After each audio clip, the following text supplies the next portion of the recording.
Hello আমার ছোট্ট বন্ধুরা, কেমন আছো তোমরা সবাই? আজ আমরা একসাথে একটা দারুণ মজার গল্প শুনব। এটা কিন্তু কোনো রাজা রানীর গল্প নয়, এটা হলো আমাদের এই বিশাল মহাবিশ্বের গল্প। আচ্ছা, একটা কথা বলো তো, তোমরা যখন রাতের বেলা আকাশের দিকে তাকাও, ওই যে অনেক অনেক তারা দেখা যায় মিটমিট করে জ্বলে, ওগুলো দেখে তোমাদের মনে কি প্রশ্ন আসে? জানতে ইচ্ছে করে না যে ওই আকাশে আসলে কি আছে? তাহলে আর একদম দেরি নয়, চলো আজ আমরা সবাই মিলে একটা অসাধারণ মহাকাশ অভিযানে বেরিয়ে পড়ি। আমাদের মনে যত প্রশ্ন আছে সবগুলোর উত্তর আমরা একসাথে খুঁজে বের করব। সবাই তৈরি তো? শোনো বাচ্চারা, আমরা যে বারবার মহাবিশ্ব মহাবিশ্ব বলছি, এটা আসলে কি জিনিস জানো? খুব সোজা। আমাদের চারপাশে আমরা যা কিছু দেখি আর যা কিছু দেখতে পাই না, সব কিছু মিলেই হলো এই মহাবিশ্ব। মানে সূর্য, চাঁদ, ওই কোটি কোটি তারা, আর আমরা যে গ্রহটাতে থাকি মানে আমাদের পৃথিবী, এই সব কিছু নিয়েই এই মস্ত বড় জগৎটা তৈরি। এই এত বড় মহাবিশ্বের মধ্যে কিন্তু আমাদেরও একটা ছোট্ট সুন্দর ঠিকানা আছে, একটা বাড়ি আছে। চলো এবার আমরা আমাদের সেই মহাকাশের পরিবারটাকে একটু চিনে নিই। আমাদের এই পরিবারের নাম হলো সৌর পরিবার। তো এই সৌরজগৎ জিনিসটা কি? এটাকে না তোমরা ঠিক একটা পরিবারের মতোই ভাবতে পারো। আর এই পরিবারের ঠিক মাঝখানে মানে মধ্যমণি হয়ে কে বসে আছে জানো? সূর্য। আর তাকে ঘিরে বাকি সবাই মানে সব গ্রহ উপগ্রহ বন বন করে ঘুরছে। আর এই পরিবারের প্রধান কে বলতে পারবে? আমাদের সূর্য। ঠিক যেমন আমাদের সবার পরিবারে একজন প্রধান থাকেন, তেমনি সৌরজগতের প্রধান হলো সূর্য। আর বাকি সবাই মানে সব গ্রহগুলো তাকে কেন্দ্র করেই কিন্তু ঘুরছে। তাহলে পরিবারের কর্তার কথা তো জানলাম, এবার বাকি সদস্যদের সাথে আলাপ করা যাক। কি বলো? আমাদের এই সৌর পরিবারে মোট ৮ জন সদস্য আছে, মানে ৮টা গ্রহ। চলো এবার এক এক করে সবার সাথে পরিচিত হই। এই দেখো, প্রথমে আসছে বুধ।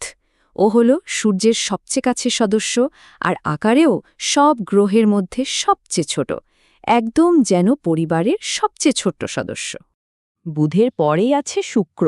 দেখতে তো প্রায় আমাদের পৃথিবীর যমজ ভাইয়ের মতো, কিন্তু বাবারে বাবা কি যে গরম, ওখানে থাকাই সম্ভব না। আর এই তো, চিনেছ? এটা হলো আমাদের সবার প্রিয় বাড়ি, আমাদের পৃথিবী। কি সুন্দর দেখতে, তাই না? আর এই সৌরজগতে একমাত্র এই গ্রহটাতেই আমরা সবাই থাকি, কারণ শুধু এখানেই জীবন আছে। পৃথিবীর ঠিক পরেই আছে মঙ্গল গ্রহ। এর মাটি আর পাথরগুলো সব লালচে রঙের, তাই ওকে আদর করে লাল গ্রহ বলেও ডাকা হয়। কি মিষ্টি একটা নাম, তাই না? এবার দেখা যাক আমাদের পরিবারের সবচেয়ে বড় সদস্যের সাথে। এর নাম বৃহস্পতি। এটা এত বড় যে এর ভেতরে নাকি ১,০০০-এর বেশি পৃথিবীকে রেখে দেওয়া যাবে, ভাবা যায়? আর এই গ্রহটাকে দেখো, কি সুন্দর একটা আংটির মতো পড়ে আছে। এর নাম হলো শনি। এই বরফ আর পাথর দিয়ে তৈরি বলয় বা আংটির জন্যই কিন্তু শনি গ্রহকে দেখতে এত সুন্দর লাগে। এর নাম ইউরেনাস। এটা আসলে গ্যাস আর বরফ দিয়ে তৈরি একটা বিশাল গোলক। সূর্য থেকে অনেক দূরে তো, তাই এটা ভীষণ ঠান্ডা একটা গ্রহ। ভাবতেই কেমন শীত শীত লাগছে, তাই না? আর সব শেষে হলো নেপচুন। ও হলো সূর্য থেকে সবচেয়ে দূরের গ্রহ। ওখান থেকে সূর্যকে দেখলে মনে হবে আকাশের এক কোণায় ছোট্ট একটা তারা জ্বলজ্বল করছে। বাহ, আমরা তো গ্রহদের কথা অনেক কিছু জানলাম। এবার চলো আমাদের রাতের আকাশের সবচেয়ে কাছের যে বন্ধু, সেই চাঁদের গল্পটা একটু শুনি। আচ্ছা, উপগ্রহ মানে কি তোমরা জানো? উপগ্রহ মানে হলো এমন একজন সঙ্গী যে একটা বড় গ্রহের চারপাশে ঘুরতে থাকে। আমাদের পৃথিবীরও এরকম মাত্র একটাই প্রাকৃতিক সঙ্গী আছে, আর সে হলো আমাদের সবার প্রিয় চাঁদ মামা। আচ্ছা, তোমরা কি দেখেছ রাতের আকাশের চাঁদটাকে কিন্তু প্রতিদিন একরকম লাগে না, তাই না? কোনোদিন একদম গোল একটা থালার মতো, কোনোদিন দেখবে কাস্তের মতো বাঁকা, আবার কোনো দিন তো দেখাই যায় না। চাঁদের এই যে রূপ বদল, একেই বলে চাঁদের কলা। আর এই পুরো চক্রটা শেষ হতে প্রায় ১ মাস সময় লাগে। আচ্ছা, তোমরা কি জানো চাঁদের উপরে মাটিটা কেমন? ওখানে কিন্তু আমাদের মতো বাতাস নেই, একদমই নেই, তাই ওখানে আমরা নিঃশ্বাস নিতে পারবো না। আর চাঁদের মাটিটাও কিন্তু সমান না, অনেক উঁচু উঁচু পাহাড় আছে, আবার মস্ত বড় বড় গর্তও আছে। আমরা তো আমাদের বাড়ি মানে পৃথিবী আর আমাদের পরিবার মানে সৌরজগতের কথা জানলাম, কিন্তু এই পুরো পরিবারটা থাকে কোথায়? চলো এবার আমাদের আসল মহাজাগতিক ঠিকানা যা খুঁজে বের করি। আমাদের এই সৌর পরিবার যে বিশাল এক তারার শহরে থাকে, তার নাম হলো ছায়াপথ। আর আমাদের এই ছায়াপথের একটা খুব সুন্দর নাম আছে, আকাশগঙ্গা, বা ইংরেজিতে বলে মিল্কি ওয়ে। আমাদের সূর্য কিন্তু এই আকাশগঙ্গার কোটি কোটি তারার মধ্যে ছোট্ট একটা তারা মাত্র।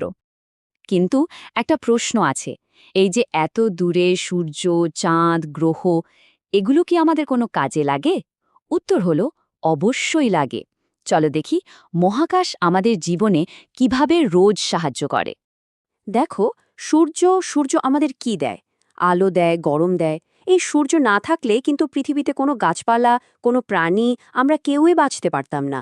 আবার এই সূর্যের জন্য কিন্তু দিন হয়, রাত হয়, আর গরমকাল, শীতকাল, এই ঋতুগুলো বদলে যায়। আর চাঁদ কি করে? চাঁদ মামা তার শক্তি দিয়ে সমুদ্রের জলকে টানে, আর তাতেই হয় জোয়ার ভাটা। তাহলে আমাদের আজকের মহাকাশ অভিযানটা তো বেশ দারুণ ছিল, তাই না? চলো তো একবারে দেখিনি আমরা কি কি নতুন জিনিস শিখলাম। আমরা জানলাম যে মহাবিশ্ব অনেক অনেক বড়। সূর্যকে ঘিরে আমাদের সৌরজগৎ তৈরি হয়েছে, আর সেখানে মোট ৮টা গ্রহ আছে। আমরা চাঁদের কথাও জেনেছি, আর আমাদের ছায়াপথের নামটাও শিখেছি, আকাশগঙ্গা। এবার তাহলে তোমাদের ছোট্ট একটা পরীক্ষা হয়ে যাক। দেখি তো কার কেমন মনে আছে। আমার প্রথম প্রশ্ন, সৌরজগতের সবচেয়ে বড় গ্রহ কোনটি? একটু ভাবো তো। ঠিক ধরেছ, বৃহস্পতি। খুব ভালো। এবার আমার দ্বিতীয় প্রশ্ন, আমাদের পৃথিবীর একটাই যে প্রাকৃতিক উপগ্রহ আছে তার নাম কি? এটা তো একদম সহজ, তাই না? হ্যাঁ, আমাদের প্রিয় চাঁদ। দারুণ। আর একদম শেষ প্রশ্ন, আমরা যে তারার শহরে বা ছায়াপথে থাকি তার নাম কি? মনে পড়ছে? চমৎকার, আকাশগঙ্গা বা মিল্কি ওয়ে। তোমরা তো দেখি সবই শিখে গেছ। আজ তো আমরা মহাকাশ নিয়ে কত কিছু জানলাম, কিন্তু জানো তো এই মহাবিশ্বের রহস্যের কোনো শেষ নেই। তোমাদের মনে কি নতুন কোনো প্রশ্ন জাগছে? আরও কিছু জানতে ইচ্ছে করছে? তোমরা কিন্তু ভাবতে থাকবে। আবার না হয় একদিন আমরা নতুন কোনো অভিযানে বেরিয়ে পড়ব। এখনকার মতো বিদায়।